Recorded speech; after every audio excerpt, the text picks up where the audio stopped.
Assalamualaikum warahmatullahi wabarakatuh. Halo Sobat Misteri Sunyi Mencekam. Semoga Anda masih tetap setia bersama kami, channel yang setiap hari selalu menyuguhkan cerita-cerita misteri menarik.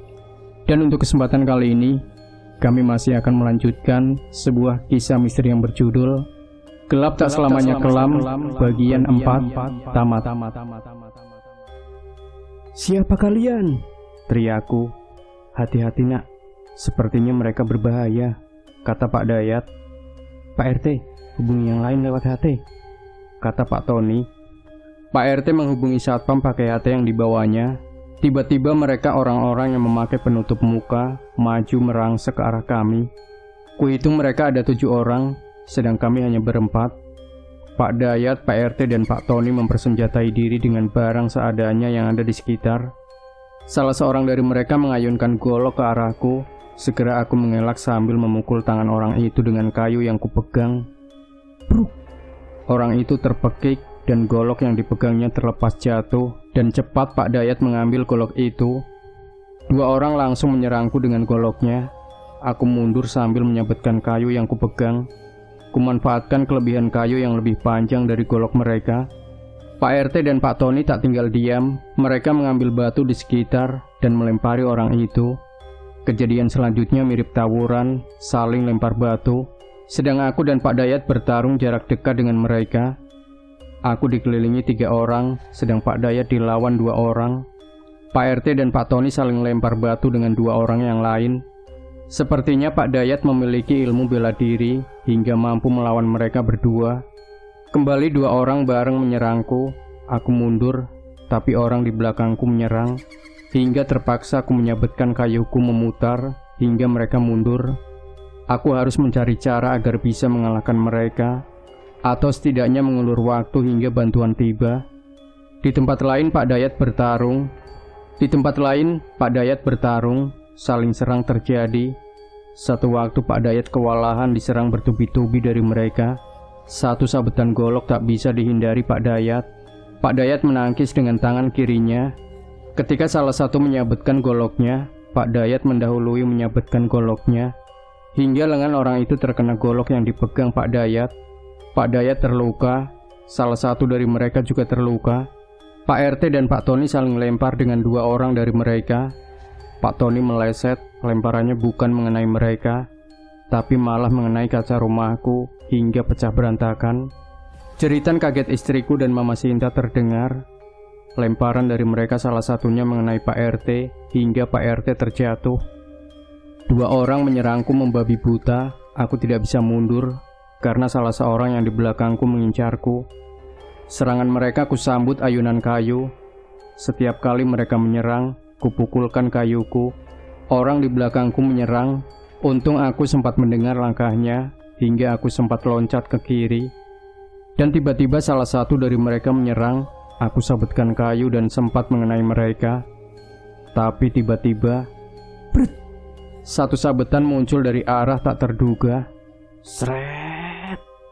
Rasa panas terasa di bagian belakang punggungku. Terasa panas dan pedih. Aku terkena sabetan. Kulihat muncul seseorang yang tadi menyerangku. Ternyata ada 1 orang lagi yang bersembunyi dan membokongku dari belakang. Darah pun menetes dari punggungku. Aku belum sempat menjaga jarak. Bruk! Tendangan salah satu dari mereka mengenaiku dan membuatku terjatuh. Aku cepat bangkit dan 2 orang menyerangku tiba-tiba. Aku memukulkan kayuku mengenai salah satu dari mereka, membuat salah satu mereka menjerit kesakitan. Tapi kembali seorang dari mereka menyerangku. Aku sempat mengelak, tapi kembali orang yang membokongku menyerang. Tak kulihat senjatanya apa, aku menghindar. Tapi astaga, walau jaraknya sejengkal dari tanganku, panas dari senjata orang itu terasa membakar tanganku, hingga kayu yang kupegang terlepas. Orang yang menyerangku tertawa. Bruk! Pukulan dan tendangan membuatku jatuh tersungkur dan mataku berkunang-kunang. Aku merasa sulit untuk bangkit. Bruk! Tendangan mengenaiku membuatku terkapar di tanah. Aku hanya bisa mengucap istighfar. Kesadaranku mulai berkunang. Habisi saja sekarang, kata seseorang dari mereka. Aku sudah pasrah tak mampu bangkit untuk melawan. Nak Aka, bangun. Terdengar suara Pak Dayat. Aku coba berdiri, tapi tak bisa. Sakit di badanku memaksa untukku tetap terbaring di tanah. Astaga, apa ini? Kenapa ku rasakan hawa amarah begitu kuat? Aku menggeram tanpa bisa kusadari. Kenapa? Kenapa badanku tak bisa kugerakkan, tak bisa kukendalikan? Pandanganku menjadi merah.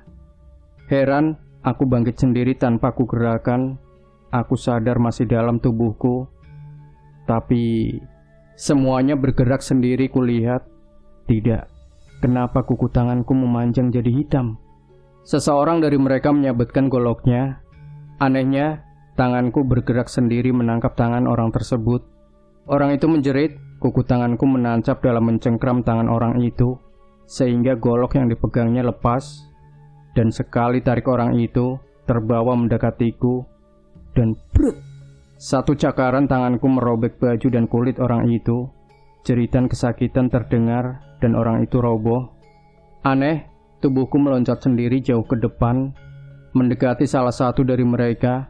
Orang itu menyabetkan goloknya, tapi tanganku menangkis golok itu dengan kuku dari jari tanganku. Anehnya, golok seperti beradu dengan benda keras, dan orang itu belum sempat bergerak. Tanganku yang satu lagi menancapkan kuku ke bahu orang itu. Astaga, kuku itu dengan mudah menembus kulit orang itu. Orang itu menjerit kesakitan dan roboh. Bahunya mengeluarkan darah ketika ku cabut kuku dari bahunya. Seorang lagi yang tadi ikut menendang, kulihat ketakutan. Orang itu gemetaran. Tubuhku mendekat dengan sendirinya. Orang itu mundur menjauhiku. Tiba-tiba hawa panas mendekatiku dari belakang. Aneh, refleks, badanku bergerak sendiri menghindar dan berbalik. Astaga, pantas saja aku dari pertama tak bisa kulihat. Orang itu punya aji panglimunan. Tubuhnya dihalangi makhluk tinggi besar, sehingga tak bisa dilihat oleh kasat mata. Tapi anehnya, kini aku bisa melihat tubuhku bergerak sendiri, maju menyerang makhluk itu. Sekali loncat aku sudah di depan makhluk itu dan menyerang makhluk itu dengan cakaran-cakaranku. Makhluk itu sibuk mengelak, tapi tak semua seranganku bisa dielakkan. Makhluk itu menjerit ketika terkena tanganku. Makhluk itu kabur dan menghilang jadi asap. Dan kini aku bisa melihat sosok tadi yang membokongku. Setelah makhluk yang menutupinya hilang, kini dengan jelas aku bisa melihat sosok itu. Aku mendekatinya. Orang itu menodongkan kerisnya. Ternyata keris itu yang melukaiku. Bahkan sekarang aku bisa melihat aura dari keris itu, seperti cahaya yang berpendar di dekat keris itu. Aura itu memancarkan hawa panas. Tiba-tiba aku menggeram keras. Aneh, tubuhku mengeluarkan hawa panas menyaingi keris itu. Aku menyerang orang itu dengan cakaran-cakaranku. Orang itu melawan dengan menyabetkan kerisnya. Hawa panas tubuhku dan keris beradu dan terdengar ledakan kecil. Orang itu terdorong ke belakang. Aku menyerang membabi buta. Orang itu berusaha melarikan diri, tapi tak bisa. Karena gerakanku lebih cepat dari dia. Satu sabetan keris kutahan dengan kuku jariku. Terdengar dentuman dan keris itu terlempar menancap di batang pohon. Aku menendang dan orang itu terkena hingga jatuh terpelanting dan tak bangkit. Kudengar orang-orang berdatangan dan beberapa orang dari mereka yang bertopeng kabur. Ketika aku hendak mengejar, terdengar suara Fiona memanggilku. Pandangan mataku berangsur-angsur normal. Aku bisa menggerakkan kembali badanku. Tapi aneh, badanku terasa lemas sekali. Beberapa orang dan satpam mengejar mereka yang kabur. Aku lemas dan terduduk. Kepalaku terasa pening. Beberapa orang menghampiriku dan memegangiku karena aku seperti mau jatuh. Aka, cepat ke dokter, kata Fiona. Aku gak apa-apa kok, gak usah ke dokter, kataku. Gak apa-apa gimana? Itu baju kamu darah semua, kata Fiona. Iya nak Aka, biar bapak antar nak Aka ke dokter, kata Pak Beni. Aku dipapa oleh beberapa orang ke dalam mobil. Pak Dayat dan Pak RT ikut naik, mereka juga terluka. Pak Beni mengantar kami ke klinik 24 jam. Aku mesti mendapat jahitan karena punggungku terluka terkena keris. Pak Dayat mesti dijahit tangannya karena terkena golok, dan Pak RT dijahit di kepala karena terkena batu. Ketika datang ke rumah, ada beberapa polisi menangkap orang yang menyerang kami. Pak polisi meminta kami besok ke kantor memberi kesaksian. Aku duduk di kursi ruang tamu. Sekarang baru aku merasakan sakit di beberapa bagian. Pak RT dan Pak Dayat telah pulang ke rumah masing-masing. Tania dan Fiona membersihkan pecahan kaca dan batu-batu yang berserakan. Aku masih merasakan sakit di badanku. Tiba-tiba angin berdesir di sisiku, dan tiba-tiba sosok wanita cantik bermahkota duduk di sampingku.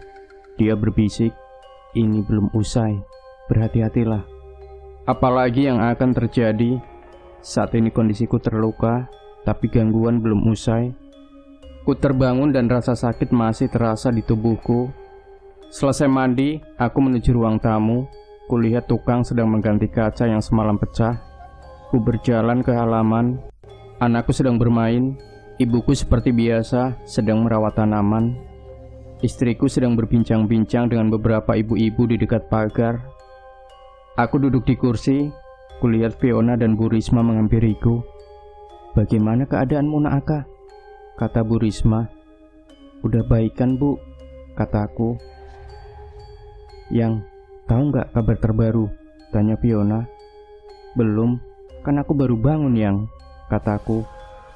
"Wah, kalian berdua masih romantis, masih panggil sayang-sayangan," kata Bu Risma.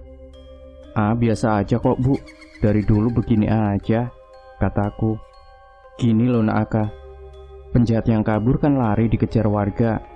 Nah, pas lari keluar komplek, tertabrak mobil. Orang itu ternyata Pak Broto.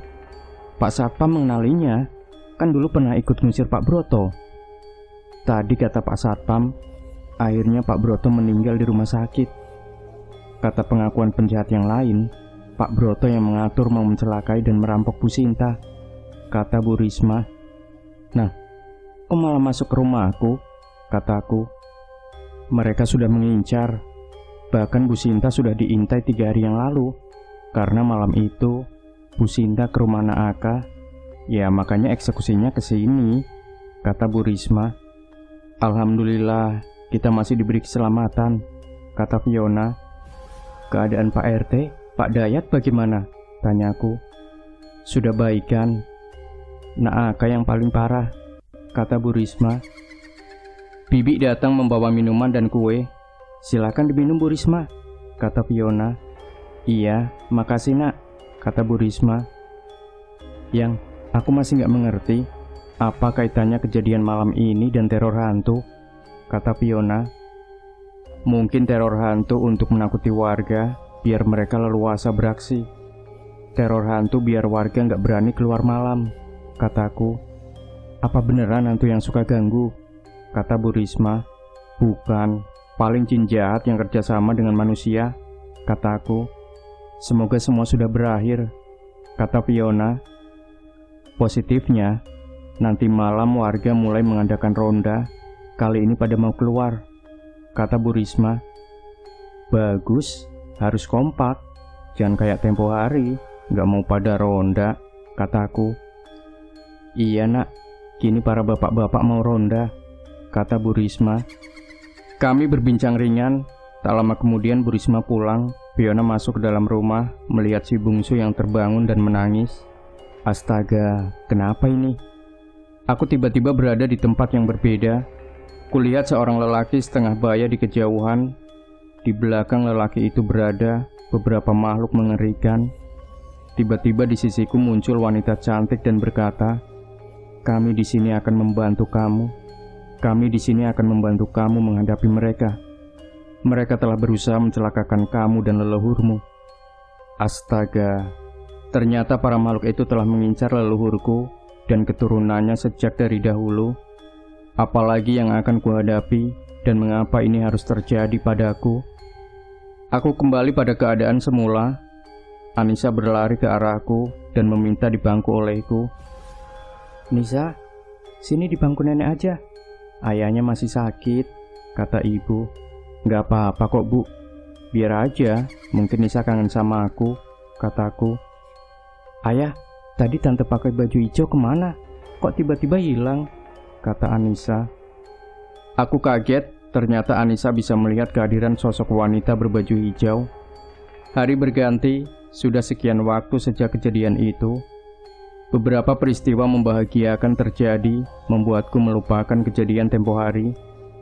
Pernikahan Joko dan Erni yang dilaksanakan di kafe. Pertama kali aku bertemu dengan orang tua Joko. Bapaknya Joko ternyata lebih ngocol dari Joko. Bahkan bapaknya Joko juga sama, sok ngaku ganteng. Kini aku tahu, ternyata keturunan dari bapaknya. Bahkan beres acara pernikahan, bapaknya Joko sempat-sempatnya menggoda pagar Ayu. Kontan ibunya Joko menjewer bapaknya Joko. Kami yang melihat tertawa. Kafe libur beberapa hari, Joko dan Erni pergi bulan madu. Aku, keluargaku, dan karyawan kafe berlibur di pantai. Kami berangkat malam hari, sengaja supaya ketika sampai di pantai bisa melihat matahari terbit. Kali ini aku mengajak pula ibu, Mama Sinta, Tania, juga Diki, tunangan Tania. Sesampainya di pantai, kami menunggu matahari terbit sambil berfoto-foto. Aku memangku Yusuf, putraku yang bungsu. Fiona dan ibuku sibuk menjaga Anissa yang sangat bersemangat ingin main air. Setelah melihat matahari terbit, kami check-in di penginapan. Aku tak mengatur acara di sini. Karyawan kafe seperti Lina, Siti, Akmal, Nadia, Rahman, Bejo, Yono bebas mengadakan acara sendiri. Yang penting ketika pulang bareng-bareng. Sedangkan Irene dan Intan lebih senang bergabung dengan keluargaku. Selesai sarapan pagi, yang lain langsung pada main air. Mama Sinta, ibuku, dan Irene pergi belanja. Sedang Tania, Diki, dan Fiona bermain di pinggir pantai bersama Anissa. Sedang Yusuf, yang belum genap setahun, di pangku Intan. Aku duduk di kursi depan penginapan dekat pantai, menikmati hawa pantai. Seorang bapak pedagang asongan menawariku souvenir. "Maaf ngeganggu, mungkin bos mau beli oleh-oleh kerajinan sini?" kata bapak itu. "Boleh pak, jangan bilang bos saya orang biasa," kataku. Bapak itu menyerahkan barang dagangannya untuk kupilih. "Aden bukan orang biasa, bahkan putra-putri Aden begitu diterima di sini," kata bapak itu. "Emang bapak tahu anak saya yang mana?" kataku. "Itu yang lagi main pasir dan yang di pangku nona itu. Saya tahu aura anak Aden, dan Aden sendiri sama dengan aura yang pernah bapak temui," kata bapak itu. "Yang bener pak," kataku. "Iya, namanya Pak Sugeng, salah satu jawara di sini," kata bapak itu. "Kok namanya sama kayak kakek saya ya pak?" kataku. "Memang itu kakekmu. Bahkan kakek buyut Aden pernah di sini belajar ilmu agama dan bela diri sama Mbah Nata," kata bapak itu. "Mungkin bapak salah orang," kataku. "Tidak, Den. Mana mungkin bapak salah. Apalagi Aden diikuti harimau putih," kata bapak itu. "Mungkin aku perlu ngobrol panjang lebar sama bapak." "Maaf, nama bapak siapa?" tanya aku. "Nama saya Dadang." "Gini, bagaimana habis maghrib saya kesini lagi? Saya mau jualan dulu," kata bapak itu. "Nggak usah Den, ini bapak beri cuma-cuma sebagai tanda bahagianya bapak bertemu turunan Pak Sugeng," kata bapak itu memberi beberapa souvenir. "Nah, ini sebagai tanda terima kasih aku karena bapak telah membuka cerita tentang leluhurku," kataku. Kataku sambil memberi beberapa lembar uang. "Tapi Den," kata bapak itu seperti menolaknya. "Udah terima aja, tapi pada maghrib kesini ya pak," kataku. "Iya nak, terima kasih," kata bapak itu sambil pamit. Aku gak menyangka tabir masa lalu terbuka di tempat ini. Jam pukul 7 malam, aku masih duduk menunggu Pak Dadang. Semua keluargaku dan yang lain jalan-jalan. Aku menghisap rokok dalam-dalam. Dari jauh terlihat Pak Dadang mendekat. "Maaf Den, tadi lama ya menunggunya," kata Pak Dadang. "Enggak pak, silakan duduk," kataku. Pak Dadang duduk. Aku memanggil karyawan penginapan memesan makanan dan minuman. "Nah pak, aku ingin dengar cerita tentang leluhurku yang bapak tahu," kataku. "Begini, bapak saya dipanggil Aki. Bapak saya dipanggil Aki Iroh, sahabat kakek dan Aka. Nah, guru Aki Iroh yaitu Abah Nata, teman seperguruan Buyut dan Aka. Nah, guru Aki Iroh yaitu Abah Nata, teman seperguruan Buyut dan Aka. Ceritanya Abah Nata pernah belajar sama seseorang, namanya saya lupa. Belajar ilmu bela diri atau kanuragan, teman seperguruannya Buyut dan Aka, sama Ki Keling. Abah Nata lebih mempelajari ke ilmu bela diri, Buyut Agan lebih ke agama, sedang Ki Keling ke kadugalan. Buyut dan Aka lebih dahulu pergi mencari guru lain tentang agama. Ki Keling dikeluarkan dari sana karena sering membuat onar. Setelah beres berguru, Abah Nata pergi ke daerah ini dan bermukim di sini menjadi nelayan. Ki Keling datang ke daerah ini bersama kawanannya merampok dan membuat onar. Abah Nata melawan. Kawanannya bisa dikalahkan, tapi Abah Nata kalah oleh Ki Keling yang memiliki ilmu kebal, kata Pak Dadang. Datang karyawan penginapan membawa makanan dan minuman. Pak, cicipi makanannya sama minumannya, kataku. Iya Den, kata Pak Dadang sambil mengambil makanannya. Cerita terhenti karena Pak Dadang makan sejenak. Kemudian Pak Dadang melanjutkan ceritanya. Abah Nata pergi dari sini dan bertemu Buyut dan Aka. Nah, Buyut dan Aka mengajak melawan Ki Keling kembali. Buyut dan Aka memberi keris ke Abah Nata. Keris itu pemberian salah satu kiai di Jawa Timur. Singkat cerita, Abah Nata dan Buyut Agan bertarung dengan Ki Keling. Pertarungan berjalan seimbang. Ilmu hitam Ki Keling bisa dipatahkan Buyut dan Aka. Akhirnya Abah Nata mengeluarkan keris dari Buyut Agan. Dan akhirnya Ki Keling tewas tertembus keris itu. Nah, Abah Nata kembali menetap di sini dan membuka perguruan. Sedang Buyut dan Aka mengajar ngaji di sini dan menikah, punya anak yaitu kakek Agan, Pak Sugeng. Keris itu dicuri murid Abah Nata. Suatu waktu ada yang membuat keonaran di desa tetangga. Abah Nata dan Buyut dan Aka diminta tolong mengatasi keonaran. Keduanya pergi dan bisa mengalahkan pembuat onar. Tapi Buyut dan Aka terbunuh ketika hendak pulang, ditusuk oleh mantan murid Abah Nata, memakai keris yang dicurinya dari Abah Nata, kata Pak Dadang. Terus bagaimana? Kataku. Kakek dan Aka, Pak Sugeng, diangkat anak menjadi murid kesayangan Abah Nata. Bapak saya dan Pak Sugeng sama-sama belajar di Abah Nata. Pak Sugeng memiliki kelebihan beberapa ilmu, dimiliki tanpa diajari Abah Nata. Beres belajar di Abah Nata, Pak Sugeng merantau ke daerah lain. Abah Nata menceritakan kelebihan Pak Sugeng, menceritakan harimau putih gaib yang mengikuti Pak Sugeng. Kata Abah Nata, keturunan leluhur daerah sini diikuti harimau gaib. Ada yang belang mirip punya Abah Nata, atau yang putih mirip yang duduk di dekat Den Aka, kata Pak Dadang. Pantas Bapak tahu, karena yang belang ikut sama Bapak, kataku. Dan Aka tahu aja, si belang pemberian Abah Nata ke bapak saya lalu diturunkan ke saya, kata Pak Dadang. Aku senang bisa ketemu Bapak, kataku. Saya yang senang Den Aka. Nah, saya ada titipan dari Abah Nata, kata beliau sebelum meninggal. Tolong disampaikan pada keturunan dari Uyut dan Aka, kata Pak Dadang sambil menyerahkan sebuah kantong kecil. Aku membuka dan melihatnya. Ada batu akik warna hijau berpadu dengan putih bening. Sebuah tabung kecil berwarna emas. Kuusap batu akik itu. Tiba-tiba angin bertiup kencang, disertai harum semerbak bunga. Tiba-tiba pundakku serasa dingin, dan tiba-tiba bisik lembut di telingaku terdengar, dan tanganku seperti dipegang oleh tangan yang dingin sekali. Tiba-tiba pandanganku berubah, aku seperti memasuki waktu yang lampau.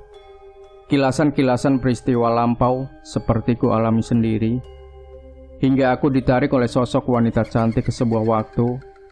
Kulihat sosok seorang bapak sedang duduk di rakit di tengah telaga. Anehnya, secara batin aku seperti tersambung dengan bapak itu. Aku seperti mendapat jawaban. Aku seperti mendapat jawaban beberapa pertanyaanku. Aku tersadar ketika Pak Dadang menepuk lenganku. Aku kembali lagi pada saat ini. "Kenapa, Den? Kok kayak ngelamun?" tanya Pak Dadang. Enggak apa-apa. Maaf Pak Dadang, aku tak bisa terima semua barang ini. Biar Bapak yang memegangnya saja," kataku. "Kenapa, Den?" "Apa Den Aka tahu kalau benda ini banyak yang menginginkan?" kata Pak Dadang. "Aku tahu apa itu, Pak. Tapi ini semua tidak berarti apa-apa dibanding kekuasaan Allah. Aku ingin menjadi hamba yang lemah, rindu memohon pada Sang Pencipta," kataku. "Den Aka mendapat pandangan apa? Bapak merasa Den Aka mengalami sesuatu?" kata Pak Dadang. "Barusan aku merasa terhubung dengan seseorang yang melepaskan keduniawiannya, kekayaannya, kedudukannya, kesaktiannya hanya untuk mendekat pada Sang Pencipta," kataku. "Den, waktu sudah larut malam, Bapak mau pulang." "Den Aka ada wejangan buat Bapak," kata Pak Dadang. "Wah, aku orang biasa kok dimintai wejangan." Aku cerita saja apa yang barusan terlihat sepintas. Dalam kehidupan pasti akan ada kesulitan, tapi di setiap kesulitan akan ada kemudahan. Bahkan kerajaan atau negara pun akan gunjang-ganjing, akan mengalami kegaduhan, tapi setelah itu akan terjadi kemakmuran. Tapi bila melupakan Tuhan, banyak kerajaan hancur dan hilang.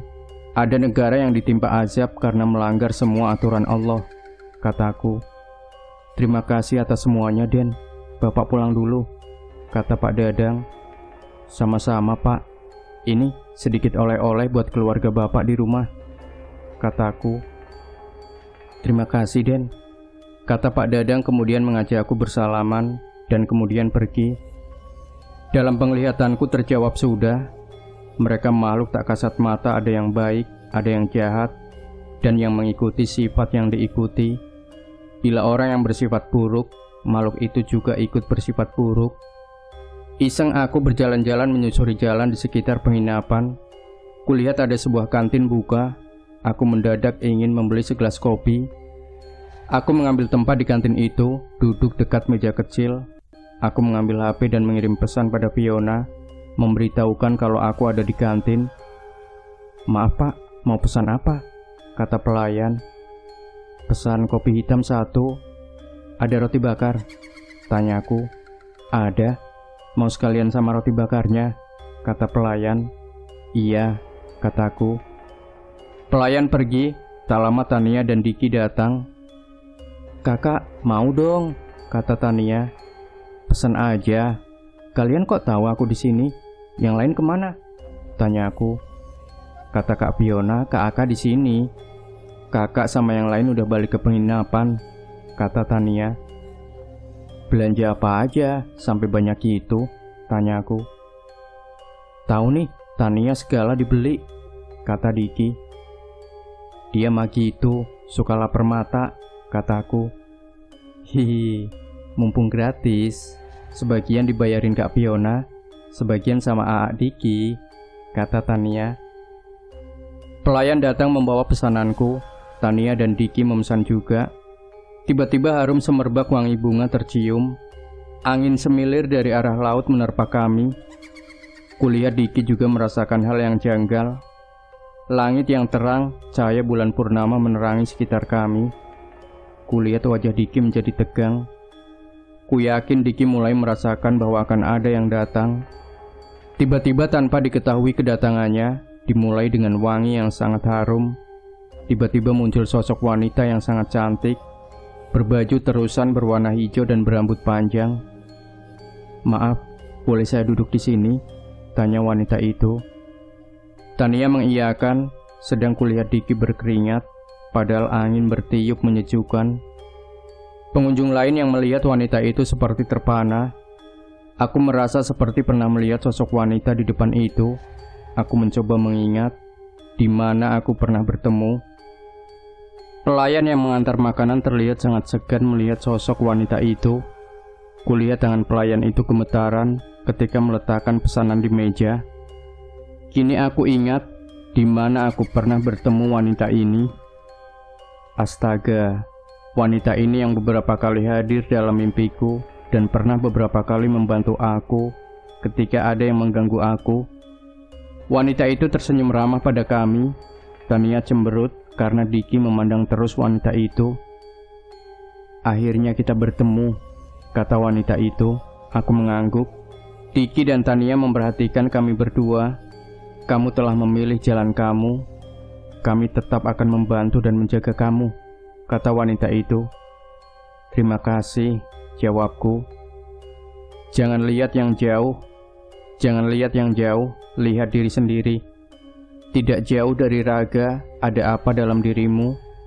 Jangan menyuruh orang mencari jati dirimu, tapi carilah sendiri dan jangan kamu sibuk mencari kesalahan orang lain, tapi carilah kesalahan diri sendiri. Petunjuk dari guru, nasihat dari ulama, pengingat dari kiai dan leluhur, supaya kamu tidak terlena dalam urusan dunia. Kamu jangan lupa mengaji diri. Asal dari mana, sekarang diam di mana, dan pulang akan kemana. Cari dengan ilmu, ketahui dengan pengetahuan, beriman lewat agama. Tanya diri kamu sendiri, tanya rasa kamu, tanya hati kamu. Kuatkan tekad, tetapkan tujuan, jangan sampai salah jalan. Mengikuti hawa nafsu, terjebak dalam kegelapan, kata wanita itu. Iya bunda, jawabku. Yang sabar dan kuat dalam menjalani takdir. Hidup memang penuh rintangan, kata wanita itu. Iya bunda, kataku. Wanita itu kembali tersenyum ramah.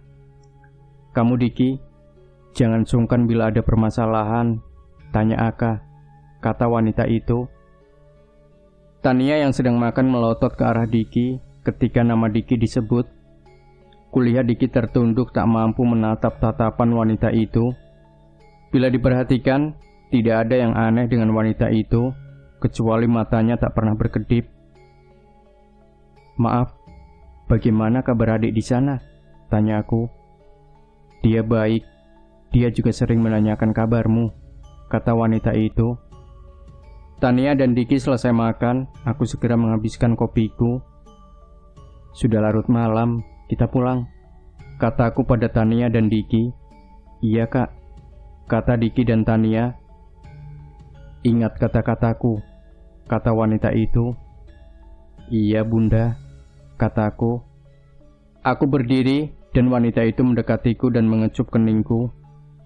Hati-hati nak, kata wanita itu, dan tampaknya wanita itu agak sedih.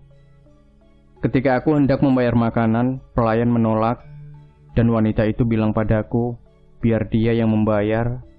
Aku, Diki, dan Tania berjalan pergi dari tempat itu. Kakak genit, diem aja dicium wanita itu. Bilangin Kak Fiona baru tahu rasa, kata Tania.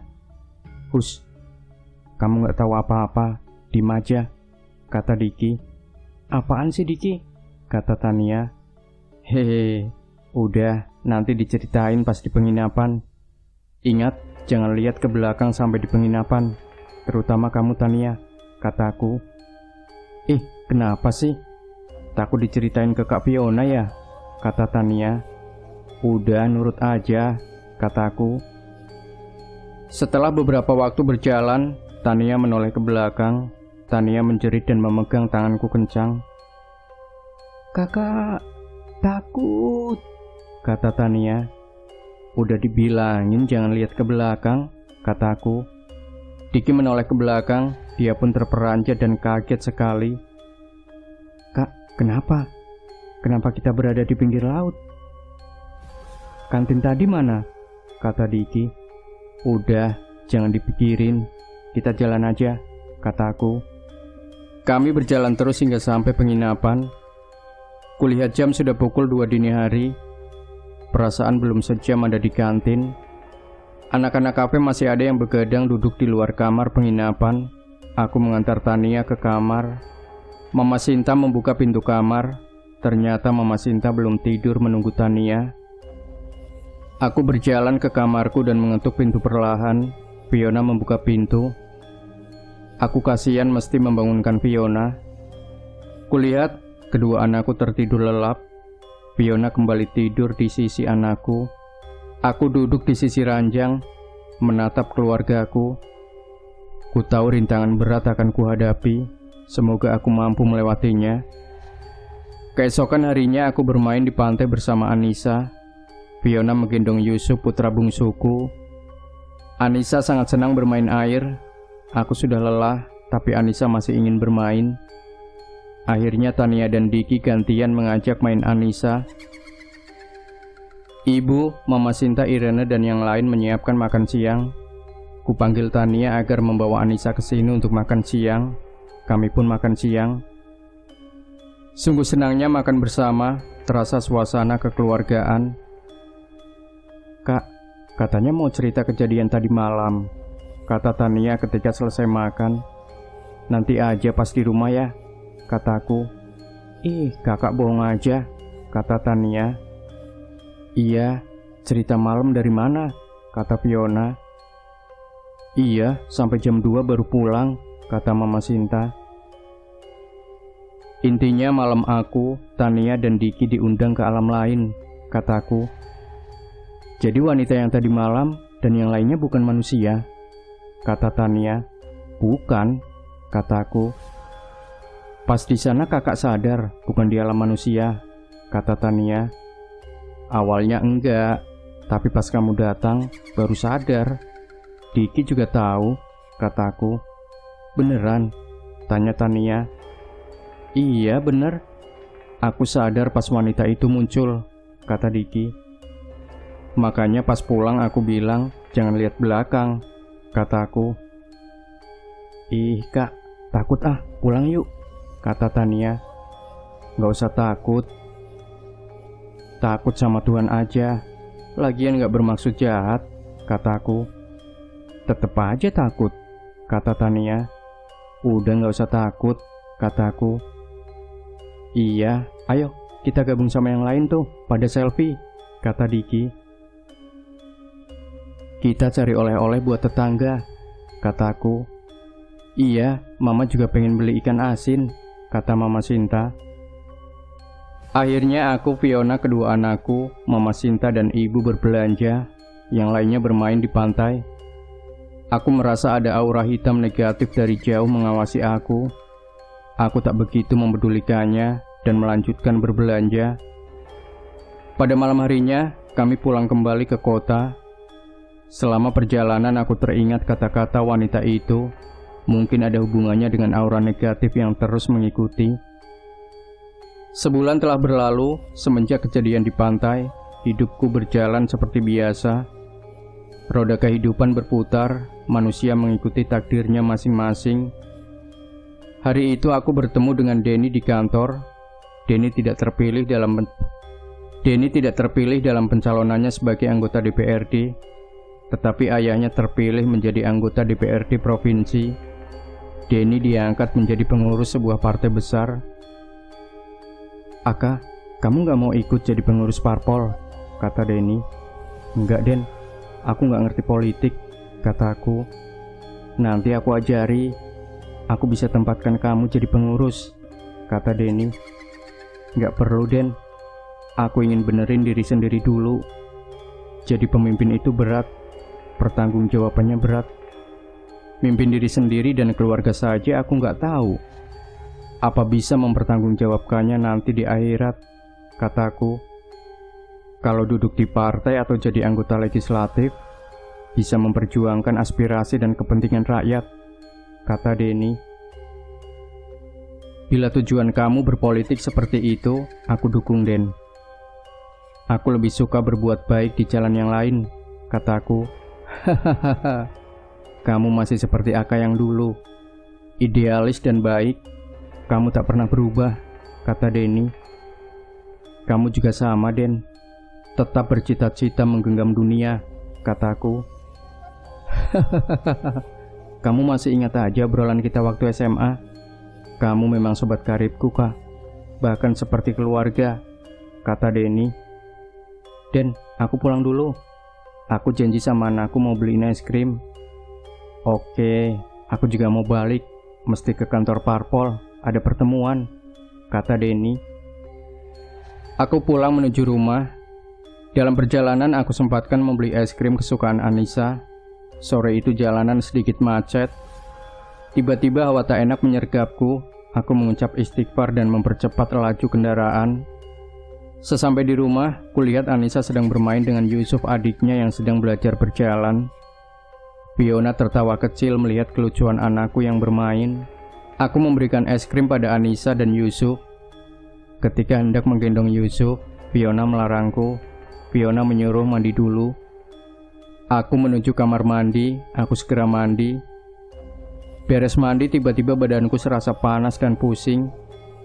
Aku terduduk di sisi ranjang. Berulang kali aku mengucap istighfar. Aku merebahkan diri di ranjang. Badanku serasa sakit semua. Aku hanya bisa berbaring dan berdoa. Fiona masuk ke kamar melihatku. "Yang, ditunggu di halaman kok malah tiduran? Kenapa?" kata Fiona. "Aku gak enak badan," kataku. Fiona meraba dahiku. "Yang, panas banget. Aku panggil dokter ya," kata Fiona. Aku mengangguk.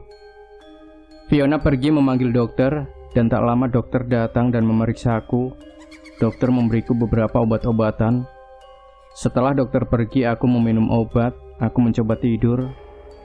Aku merasa antara tidur dan tidak, ketika tiba-tiba ada sosok ular hitam besar seperti melilitku.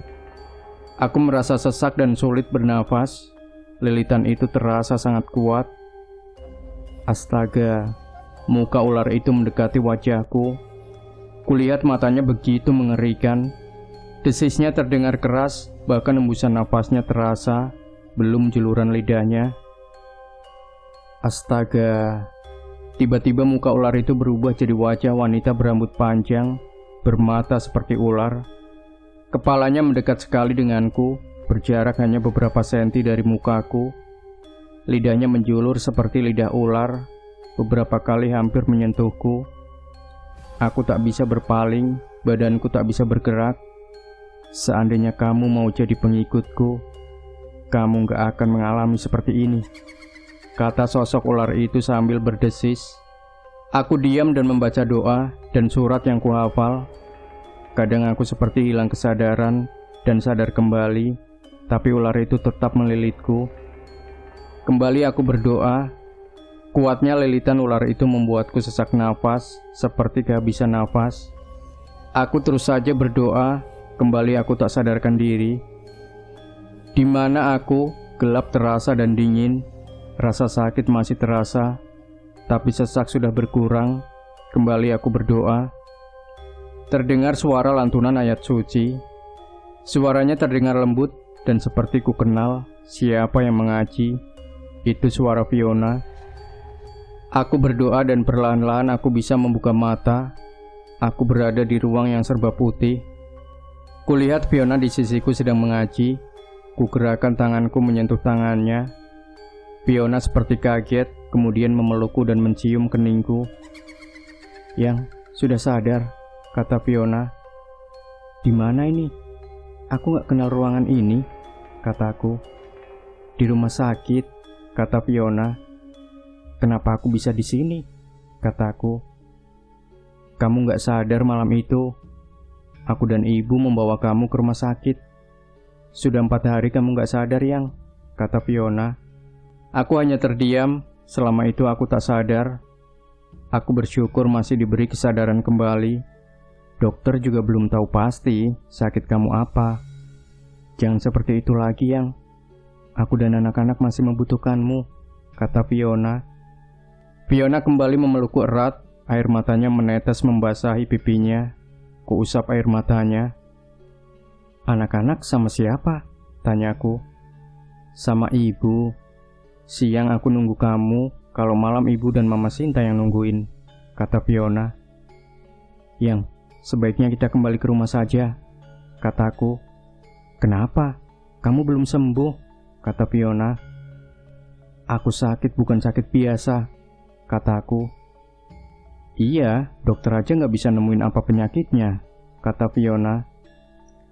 Keesokan hari, Fiona membawa pulang dari rumah sakit. Aku masih terasa panas dan sakit di sekujur tubuh, tapi kupaksakan bisa beraktivitas walau dalam rumah. Hari demi hari belum ada perubahan. Kini aku tidak bisa makan. Aku hanya bisa minum susu. Setiap malam ada saja makhluk-makhluk menyeramkan menggangguku. Aku tidur terpisah di kamar lain. Aku takut anak-anak ikut terkena imbasnya. Walau ada sosok-sosok yang aku kenal, seperti menjaga anggota keluargaku yang lain. Malam itu aku tak bisa tidur. Aku berpikir menunggu kantukku tiba. Panas ini lebih terasa ketika malam. Sesosok makhluk tinggi besar datang membungkuk. Dengan membungkuk saja kepalanya menyentuh langit-langit kamar ini. Taringnya sebesar lengan dewasa. Ketika membuka mulut, bau tak sedap menerpaku. Aku terus berpikir, makhluk itu meletakkan telapak tangannya yang menutupi seluruh tubuhku. Kembali sesak kurasa dan pandanganku berkunang-kunang. Tubuhku tak bisa bergerak, sedangkan makhluk tinggi besar itu tertawa. Nafasku mulai sesak dan aku hampir hilang kesadaranku. Hawa panas dan aura kuat muncul di kamar ini. Sungguh kuat aura ini, bahkan makhluk itu mundur menjauh dariku. Cahaya seperti api bercampur warna hitam muncul di sampingku. Aku seperti mengenal pancaran energi ini. Kekuatan ini yang selalu muncul menguasai tubuhku ketika terdesak. Aneh, kali ini kekuatan itu tidak bisa mengambil alih tubuhku.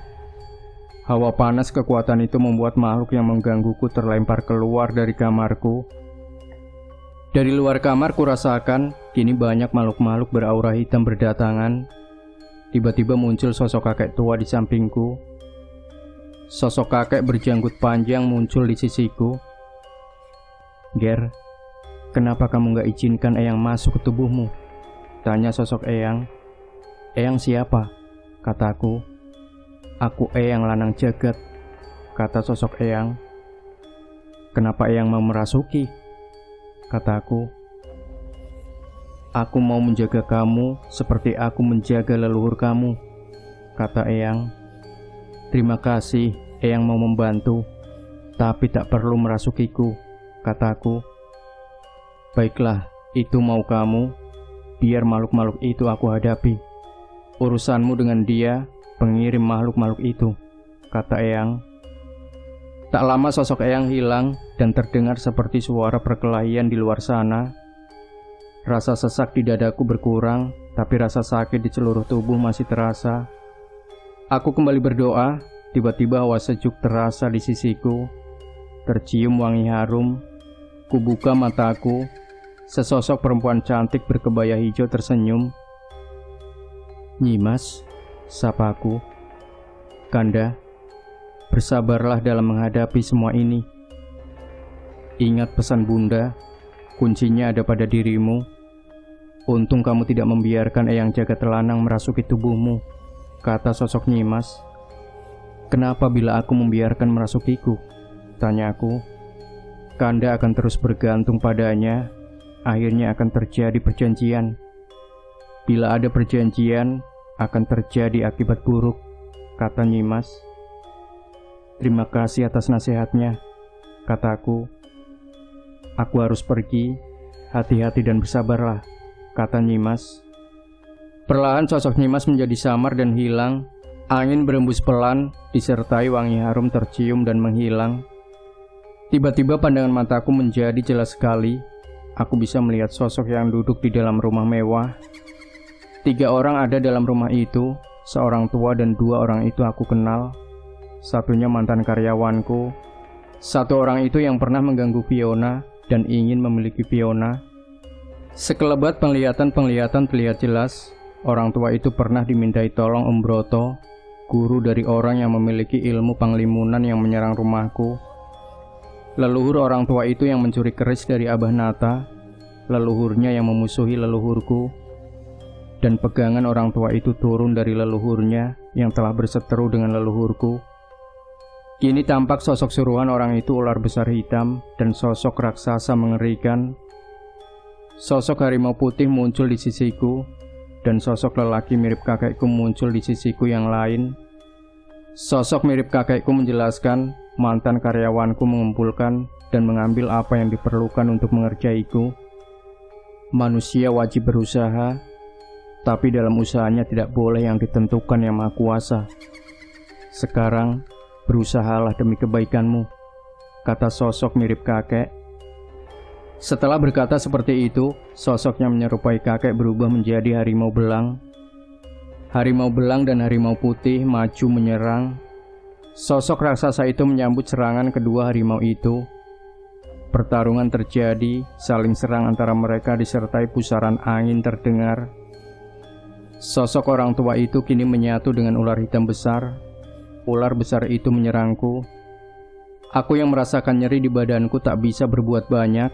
Hingga sekali lilitan, aku tak bisa bergerak. Kali ini ular itu langsung menghujamkan taringnya di pundakku. Nyeri sekali kurasa.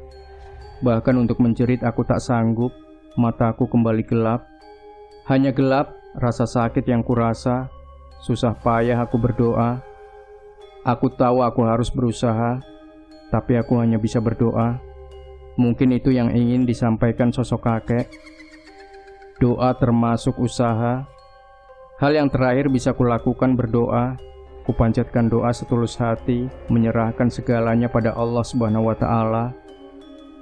Bila aku harus mati, ku ingin dalam ridhomu. Ku mohon keluargaku dalam lindungannya.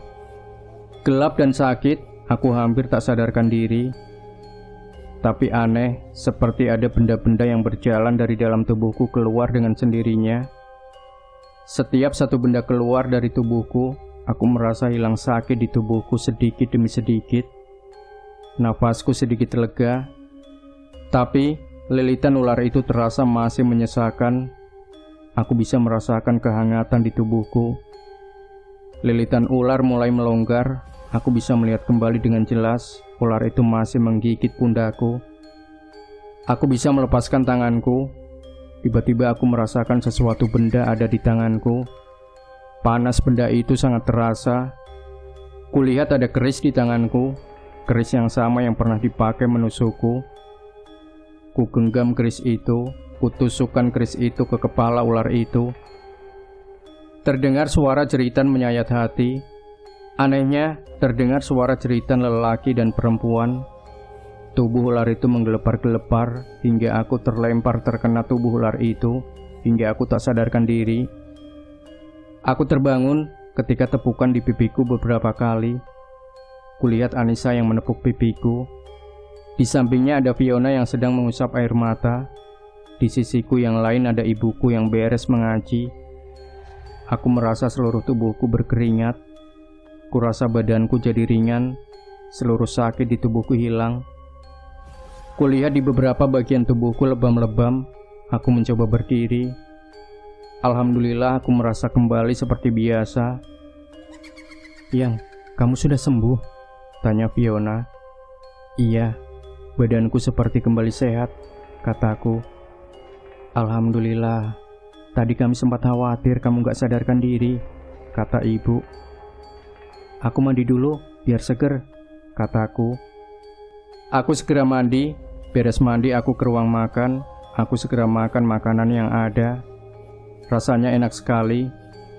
Mengingat lama aku tak bisa makan ketika sakit. Ibu dan Fiona tersenyum melihatku makan dengan lahap. Beres makan aku keluar rumah.